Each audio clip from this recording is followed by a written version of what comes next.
শুক্রবার সকাল 11টায় ক্যাম্পের একটি স্থাপনা থেকে ধোঁয়ার কুণ্ডলী বের হতে দেখেন রোহিঙ্গারা।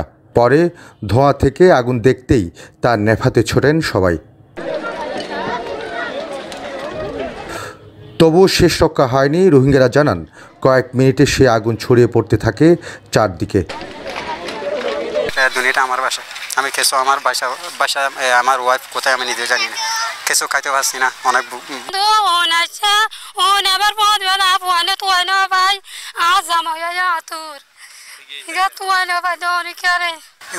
অভিশাপ ফোন মাতু ধরে উঠতে ফোন মাতু ধরে উঠতে আর কি ও বাবাই করে উজতি বাদে আর এনে ফাড়া ফুলা কাটি খসরা কাটি বড়ি দিয়ে দেয় আমার আর কি আইনা ভারি তো যারা তোর পঞ্চারা ওটা বিরকুলের মতো। সময়ের সাথে আগুন বাড়তে থাকলে ফায়ার সার্ভিসের 11টি ইউনিট একযোগে পানি ঢালতে থাকে। আগুন নেভানোর কাজে যোগ দেয় সেনাবাহিনীও। আগুনের সংবাদ পেয়েছি আমরা 10টা 50-এর দিকে আমরা আগুনের সংবাদ পাই। সাথে সাথে আমরা উকিয়া থেকে ফায়ার স্টেশন এবং স্যাটেলাইট থেকে ফায়ার স্টেশন মুভ করার পর আগুনের গতিবিধি দেখে আবার আমি কক্সবাজার, রামু এবং টেকনাফ থেকে 6টা ইউনিট আমি আগুনের উদ্দেশ্যে রওনা দেওয়ার জন্য বলি।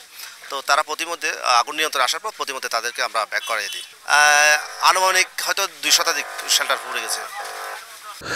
তবে রোহিঙ্গাদের কয়েকজন বললেন, এনজিও সংস্থা কারিতাসের স্থাপনা থেকে তারা প্রথম আগুন জ্বলতে উঠতে দেখেন।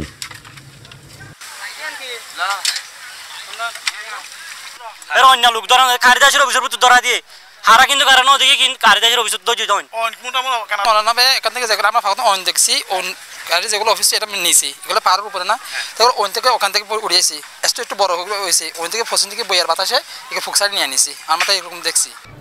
পুলিশ বলছে এই অগ্নিকাণ্ডকে তারা ভিন্ন চোখে দেখছেন। কারো ষড়যন্ত্র আছে কিনা তা খতিয়ে দেখা হচ্ছে। ধন্যবাদ। এখন পর্যন্ত আমাদের টিম এখানে কাজ করছে। আমি অতিরিক্ত পুলিশ মোতায়েন করেছি এখানে। আইনশৃঙ্খলা পরিস্থিতি এখনও স্বাভাবিক আছে। আমাদের কাছে এখনও পর্যন্ত কোনো আহত বা নিহতর এ ধরনের কোনো খবর আমরা পাইনি এবং আমাদের জানা মতে নেই। বিভিন্ন সোর্স লাগাইছি, তারপর আমরা বলতে পারবো যে আসলে এই ধরনের কোনো তৎপরতা আছে কিনা। ফায়ার সার্ভিস বলছে, বালুখালী 13 নম্বর ক্যাম্পে অগ্নিকাণ্ডে 4 শতাধিক ঘর ও বিভিন্ন স্থাপনা পড়েছে। এই ঘটনায় একজন ফায়ার সার্ভিস কর্মীও আহত হয়েছেন।